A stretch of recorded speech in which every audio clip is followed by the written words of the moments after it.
शिकारी की आंख में फुलिंगा पड़ा, उसकी आंख खराब हो गई, निशाना चूका, शेर भी ढेर हो गया, उसके लिए रास्ता खुल गया और उसने दौड़ लगाई और आगे बढ़ी।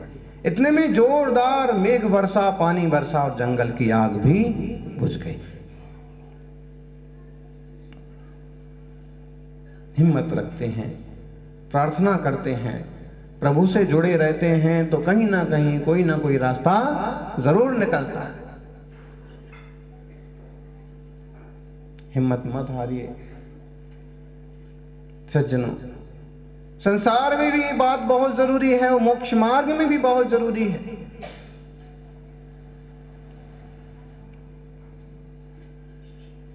मुनि और त्यागियों के मार्ग में भी बड़ा दृढ़ रहना पड़ता है। भूख की बाधा है, प्यास की बाधा है, विहार की बाधा है, कभी कदाचित अपमान और अपवाद की बाधा है, किसी तरह के उपसर्ग परिचय आ गए तो भी धैर्य से सहन करो। और आत्मज्ञानी होने के कारण से मुनिराज तो सब सहन कर जाते हैं। कैसे?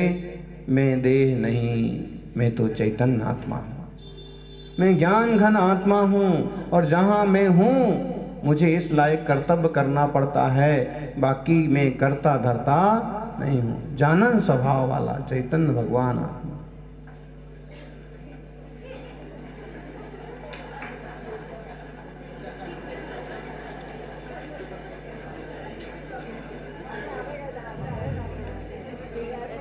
क्या करेंगे आप? आज अपन उसको कुत्ता ही समझ रहे हैं, लेकिन पता नहीं कौन से जीव का ही भाव बिगड़ गया। अब अवधि ज्ञान मुनि हो तो बता दें कि ये कोई कौन था, कि किस समाज से था, कि किस मंदिर से जुड़ा हुआ था ये जीव ने, और क्या गलती की और क्या कारण से त्रिंच पर्याय हो गई। और आज रुचि तो उसी टाइप की थोड़ी थोड़ी है, लेकिन कुत्ता बोल के सब उसको मार के भगाते हैं। चेष्टा वो इंसान की तरह भी करता है कि चुपचाप बैठता है, कोने में बैठता है, काटता नहीं है, लेकिन फिर भी कुत्ता को तो कुत्ता ही समझा जाएगा। और फिर जिन्हें थोड़ा सा आत्मा का या जीव का या पुनर्जन्म का विश्वास है, वो तो एक बार दया करते हैं कि भाई कोई बात नहीं, छू लिया कोई बात नहीं। और जिन्हें इस बात का भरोसा नहीं हो तो बुरी तरह से बेतहाशा मारते हैं कि चाहे उसका हाथ टूटे, चाहे पैर टूटे, चाहे कुछ भी हो। ऐसा विचित्र है ये संसार। और आज इस युग में नहीं है ऐसे मुनि कि जो कहें कि भाई इस जीव का ये पिछला जन्म है, तुम्हारा ये पिछला जन्म है, तुम्हें जो उदय आया है वो इन कारणों से आया है। जिन वाणी के बल पर हम जो कुछ समझ पा रहे हैं ज्ञानी, इस पर ही श्रद्धा रखो, इसके बलबूते भी हमारा बेड़ा पार जरूर हो जाएगा। आत्मार्थी सज्जनों,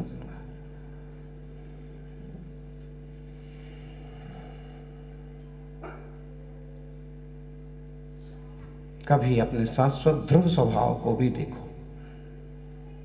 केवल पर्याय दृष्टि मत बनाओ। कभी युवावस्था है, कभी वृद्धावस्था है, कभी भी बीमारी है, कभी स्वास्थ्य है। जो लोग अपने शरीर पर ज्यादा अकड़ते थे, उनके शरीर भी एक दिन धूल मिट्टी में मिल जाते हैं। जो अपनी जवानी पर इतराते थे, बुढ़ापे में उनके भी हाल देख लो। ध्रुव चैतन्य स्वभाव की दृष्टि करो। किस चीज को लेके हम अकड़ते हैं, किस चीज को लेके हम झगड़ा करते हैं, किस चीज बात को लेके हम दूसरे को नीचा दिखाते हैं, रखा क्या है इसमें? कोई बेटा बन के आ गया, उसको बेटा ही मत समझो। बेटा तो समझो कि एक जीव आया है, कोई बेटा बन के, बेटी बन के, लेकिन उसको एक आत्मा भी समझो। कोई बहू बन के आ गया, उसको केवल बहू मत समझो, बहू के साथ बेटी भी समझो, और बेटी नहीं, उसको भी भगवान आत्मा, चैतन्य आत्मा। कभी कभी किसी कर्मों के विपाक ऐसे होते हैं किसी किसी के कि समझता हुआ भी नहीं समझ पाता है, सावधान होना चाहे तो भी नहीं हो पाता है। ऐसे में कोई सही निमित्त और सही सहयोगी मिल जाए तो उसका जीवन भी बदल जाता है। आत्मा को कैसे देखो, कैसे विचार करना चाहिए कभी।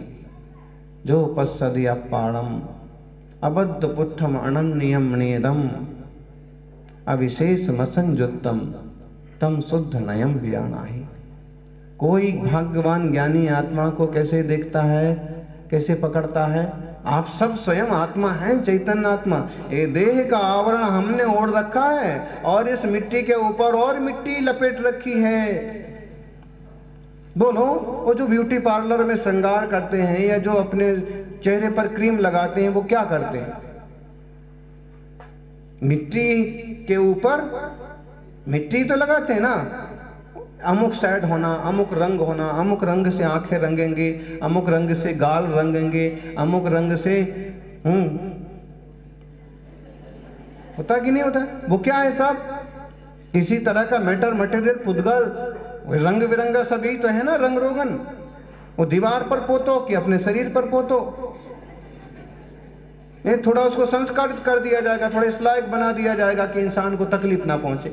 बाकी तकलीफ तो होती है, खुजली चलने लग जाएगी, धब्बे पड़ जाएंगे, चमड़ी सिकुड़ जाएगी, चमड़ी मर जाएगी। फर्क तो पड़ता ही है, क्योंकि कंपनियों को तो अपने माल बेचने से मतलब है।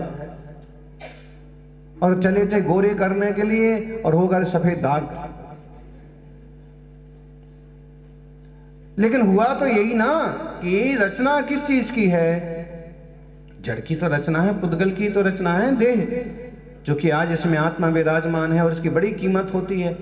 इसमें भी कोई बड़ा प्रतिष्ठा पा लिया, पद पा लिया, तो उसकी और कीमत बढ़ जाती है। कोई अगर रत्नत्रयधारी मुनिराज है तो फिर तो 3 लोक के राजे महाराजे भी उन्हें वंदन करते हैं। अब यहाँ जो वंदन किया जा रहा है वो संसार संबंधी नहीं है, वो वेद विज्ञानी मुनिराज को वंदन है, मोक्ष मार्ग के लिए वंदन है। कम समझने वाले लोग केवल मुद्रा देख करके नमस्कार करते कि हाँ कोई संत तो हैं, साधु तो हैं, वंदन हो। और वेद विज्ञानी आत्मज्ञानी वंदन इसलिए करता है कि जैसी इनकी दशा हुई वैसी शुद्ध दशा मेरी भी प्रकट हो, ऐसी निर्लिप्त, निर्व्यसन, निर्वासना, ऐसी दशा मेरी भी, विकारों से रहे, विभाव से रहे। यानी भोगों के भिखारी मत बनिए, भोगों के भिखारी मत बनिए, साधना के साधक बनिए। क्योंकि भोगों में तो कितने जन्म गए, कितने जीवन गए और चले जाते हैं, मिलता कुछ नहीं है। क्षण भर का मजा, जन्म जन्म की सजा।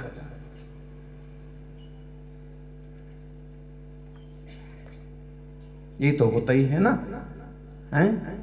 कोई समाज में, गांव में एक आध ऐसा दुष्ट होता है कि भ्रष्टाचारी है, बलात्कारी है, उसने क्षण भर के मजे के लिए ऐसा कर्म किया और पुलिस के हत्थे चढ़ा और जिंदगी भर की सजा।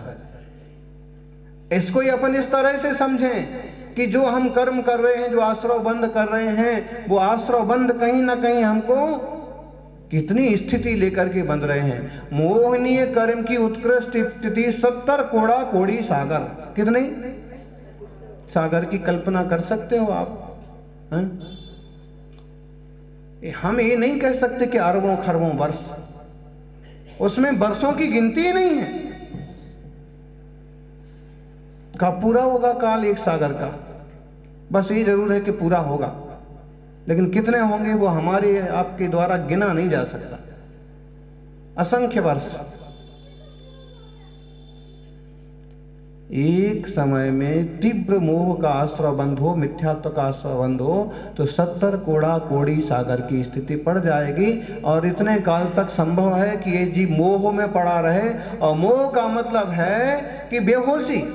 जैसे एक शराबी शराब पी करके, मोह महामत पियो अनादि, जैसे एक शराबी शराब पी लेता है तो माँ को माँ नहीं समझता, बहन को बहन नहीं समझता, रिश्तों को रिश्ता नहीं समझता, अपने को अपना सही समझता, पराये को परा नहीं समझता, और जो भी आता है वो होता है कि नहीं?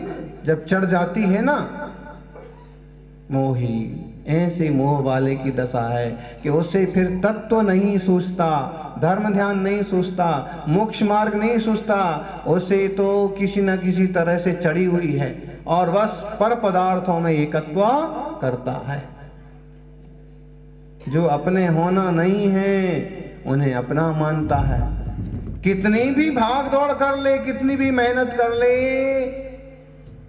पुद्गल का एक अणु भी तेरा होने वाला नहीं है।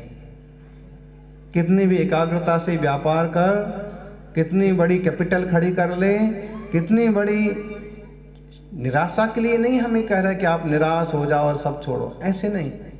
कई बार तो गृहस्थी भी सम्यक दृष्टि होने के बाद भी सब कर्म कर सकता है, और जिस बेस में है, जिस देश में है, उस लायक कर सकता है। लेकिन समझ तो होना ही चाहिए कि जितना तुम दौड़ रहे हो इस सब के पीछे, उसका एक अणु समझ में आता। सबसे छोटी इकाई का नाम ले लेते हैं कि अणु। अभी यूं कहें कि 100 ग्राम 50 ग्राम तो समझ में भी आता है, लेकिन सीधे ही बोलते हैं कि भाई 50-100 ग्राम तो बड़ी चीज हो गई। एक अणु भी किसी के साथ जाता नहीं है, और जाता है ना शुभ अशुभ कर्म, तो वो भी संसार परिभ्रमण का ही तो कारण है। इसलिए आत्मशुद्धि पर जोर दिया गया। तो आत्मज्ञानी कैसे देखता है आत्मा को? जो पश्यति अपाणम अबद्ध अपुट्ठम अनन्यम नियदम सो पश्यति अपाणम। जो पश्यति अपाणम कैसे देखता है आत्मा को? इतना गहराई से कोई देखता है? कभी आप इस तरह की बात सुन भी पाते हो? ये तो कुछ ना कुछ हमारे प्रति आपका मोह बोलो या अपनापन बोलो कि ऐसे घंटे भर बैठे रहे तो पुतले की तरह। अब समझ में कितना आ रहा है वो आप जानो और महावीर भगवान जाने। लेकिन एक बात ध्यान रखना, संसारी से किया गया मोह संसार बढ़ाएगा, और सन्यासी से किया गया मोह मोक्ष तक पहुंचाएगा। कहीं ना कहीं ये काम आएगा। ये जो बीज एक बार पड़ गए ना, तो कभी ना कभी और कहीं विदेश क्षेत्र पहुंच गया ये जीव, स्वर्ग में पहुंच गया, अगले भाव में कि नहीं वीतरागी मुनि का सानिध्य हुआ, तो ये बीज वापिस तुरंत ध्यान में आता है। आत्मा ज्ञान स्वभावी है, और ज्ञान स्वभाव वाला आत्मा भूत भविष्य को जान सकता है। अब हमारा क्षयोपम उतना नहीं है, फिर भी हम थोड़ा थोड़ा भूत तो जान सकते हैं कि नहीं?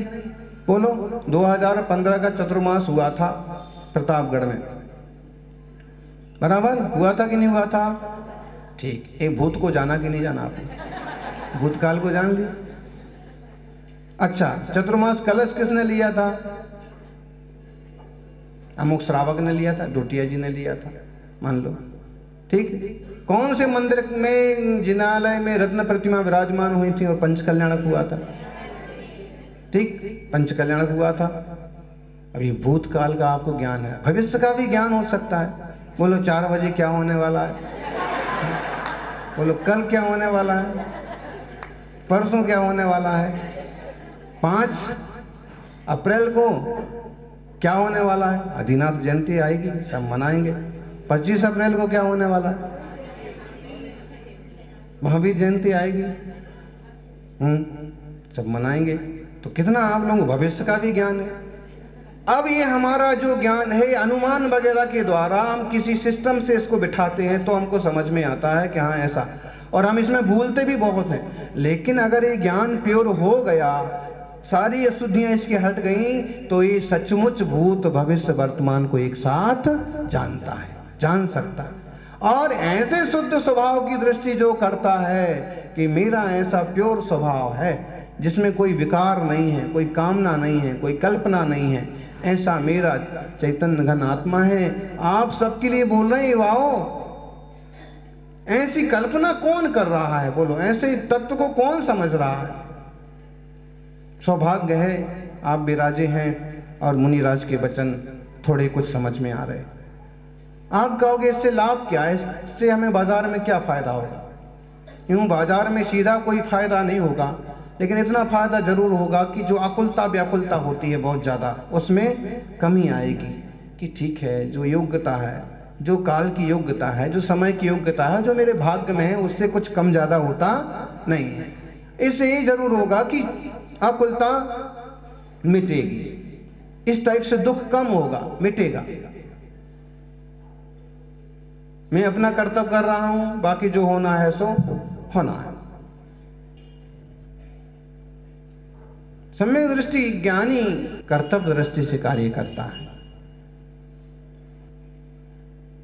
सज्जनों, जो पश्यति अपाणम अबद्ध, बिल्कुल शुद्ध द्रव्यार्थिक नय की बात हो गई, शुद्ध दृष्टि की बात हो गई। कैसे देखना आत्मा को? अबद्ध, मेरा आत्मा बंधा हुआ नहीं है। अब कोई कह सकता है तो ये तो झूठी बात है, हम तो सब बंधे हुए हैं, कर्म से बंधे हुए हैं और ऊपर से शर्ट से बुशर्ट से नाड़े से बंधे हुए हैं। लेकिन ये स्वभाव है क्या? स्वभाव तो नहीं है। अगर स्वभाव होता तो सिद्ध भी ऐसे बंधे होना चाहिए, लेकिन उन्हें स्वभाव पा लिया। इसका मतलब है कि हमारा नेचर वो नहीं है जो हम मान के बैठे। कम से कम हम अपनी नेचुरल कंडीशन पर तो ध्यान दें कि अबद्ध और अप्रष्ट, हम किसी से छुए हुए नहीं है। पुद्गल हमारे ऊपर कर्मों का पिंड लगा है, कर्म से आत्मा एक में खो रहा है, फिर भी आत्मा कर्म नहीं हो जाएगा और कर्म आत्मा नहीं। आप कितने ही मीठे रसगुल्ले खाओ, लेकिन वो रसगुल्ले पेट में जाकर के आत्मा तो नहीं बन जाएंगे। क्या बनेंगे? क्या बनेंगे? बोलो। कई लोगों को होता है बहुत चस्का, ये खाएंगे, वो खाएंगे, बाजार का खाएंगे, इसका खाएंगे, उसका खाएंगे, शुद्ध खाएंगे, अशुद्ध खाएंगे। कब तक? जब तक इस तरह का अंधापन है उसको। और जब उसकी आंख खुलती है कि आखिर पेट ही तो भरना है, आखिर जीवन ही तो चलाना है, तो क्यों नहीं घर का और शुद्ध ठीक ठाक खाया जाए, एक बार दो बार ही खाया जाए, कम से कम उतना तो संयम पलेगा।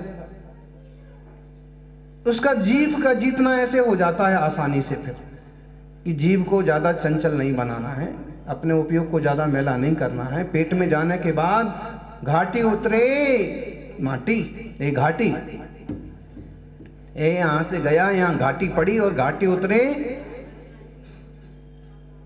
ऐसे में कम से कम, और इस बेस पर ना छोटे मोटे नियम बहुत आसानी से पल जाते हैं कि हम घर का ही खाएंगे, शुद्ध खाएंगे, एक बार खाएंगे, रात को नहीं खाएंगे, गलत आदमी के हाथ का नहीं खाएंगे, गलत चीज नहीं खाएंगे। वो अपने आप निभ जाता है। क्यों? एक चीज का बोध हो गया कि जीवन चलाने के लिए खाना है, थोड़ा सा धर्म ध्यान बना रहे, थोड़ा सा संयम बना रहे, तो रात में खाना ही थोड़ी ना जरूरी है।